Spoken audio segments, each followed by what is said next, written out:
साहब सुबह के 5:30 बजे हैं और परमात्मा ने हमें सत्य के लिए अधिकृत किया है कि जो तेरे हृदय में भाव आए उसको परमात्मा रूप मान, रोकियो मत, बस कह दियो।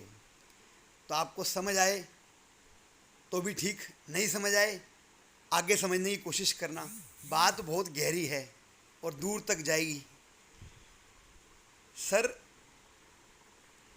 आज मैं आपको हनुमान जी से मिलवाऊंगा। हमारे हनुमान जी मतलब मेरे हनुमान जी। और अगर आप भी समझ पाए तो भाई एक बार फिर दर्शनों के लिए जाना। और दर्शन का मतलब ये नहीं होता कि उनको मत्था टेक के आना। ना ना ना ना ना, दर्शन का मतलब होता है उनको, उनके व्यक्तित्व को, उनके चरित्र को, उनकी फिलॉसफी को समझने की कोशिश करना। समझ गए आप जी? आज मैं आपको मेरे हनुमान जी से मिलवाऊंगा और आपको केवल इशारा कर सकता हूँ। फोर्स तो हम कर ही नहीं सकते, किसी को ऊपर थोप तो हम सकते ही नहीं। आप भी अगर हो सके तो उनके दर्शनों के लिए, उनके दर्शन करने के लिए जाना। जीवित संत हैं, जीवित संत हैं और हमारे बीच में हैं, इसी शरीर के रूप में हैं। बड़े भोले हैं। हनुमान जी के बारे में कहा ना, परम भक्त हैं वो। परम भक्त मतलब भोले। भोले मतलब आहा हा, अपार हृदय, गहरा हृदय। मतलब राम जी को भी एक बार को उंगली दबानी पड़ी उनका हृदय देखकर। तो क्योंकि भक्ति के मार्ग पे वैसे कोई बड़ा छोटा होता नहीं, लेकिन फिर भी जागरूकता, सत्य और भोलापन तीनों को मिला के परमात्मा बना, परमानंद। तो इसीलिए जो समझ है, जागरूकता है, उसको पहले रखा गया। लेकिन फिर भी वो भी, राम जी भी हनुमान जी के भगत थे। मतलब बोले उनकी भक्ति देख के तो मेरे को भी शर्म आ गई। ऐसा विशाल हृदय, मतलब ऐसा बड़ा हृदय, सबको स्वीकार करने वाला।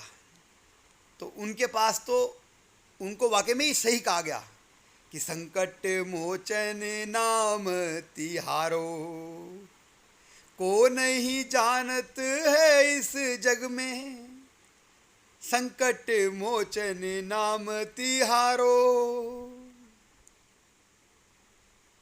क्योंकि वो हैं बजरंग बली। बजरंग बली आप जो बजरंग बली देखते हो, जो बचपन से देखते आ रहे हो, अगर किसी ने, मेरी नज़र में अगर किसी ने उसको साक्षात किया है आज के समय में, मतलब उसको जिया है। साक्षात्कार का मतलब होता है अपने इष्ट को जीना, उसका प्रत्यक्ष रूप दिखाना। अप्रत्यक्ष और प्रत्यक्ष रूप में जिन्होंने अनुभव किया है और जो वैसे ही जीते हैं, जो विशाल हृदय लेके बैठे हैं आज के समय में, ऐसे मित्र से, ऐसे मेरे हनुमान से मैं आपको मिलवाऊंगा थोड़ी देर में, 2-4 ऑडियो के बाद। तो इंतज़ार करना मेरे भाई। जिज्ञासा बना के इस ऑडियो को विराम दे रहा हूँ। आज के समय में है वो, और आपको भी दर्शनों के लिए जाना चाहिए। क्यों? क्योंकि पहले भक्ति आएगी, पहले समर्पण आएगा, ऐसा विशाल हृदय, ऐसी पवित्रता आएगी, फिर वो आपको अपने राम जी से मिलवाएंगे। फिर वो राम जी से मिलवाएंगे और फिर राम जी आपको आपके राम से मिलवाएंगे।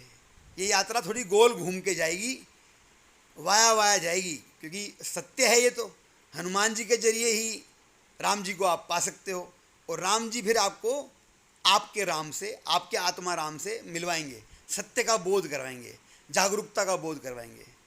हाँ, दोबारा कह दूँ, हनुमान जी से मिलना पड़ेगा। हनुमान जी आपको राम जी से मिलवाएंगे, राम जी फिर आपको आपके राम से मिलवाएंगे। यही सत्य है। ऐसे ही यात्रा घूम के जाएगी। पर उनके भोलेपन पर मैं वारी जाऊँ, हमारे यहाँ कहा गया ना, मैं वारी जाऊँ, ऐसा भोलापन। क्योंकि चतुराई तो आसपास उनके बहुत है, लेकिन वो देखते नहीं, उनके पास तो भोलापन है। इसीलिए कई बार उनके जो चतुर चेले चपाटे हैं, जो मतलब हनुमान जी को तो कोई चेलों की ज़रूरत है नहीं, लेकिन फिर भी जो उनके साथ रहते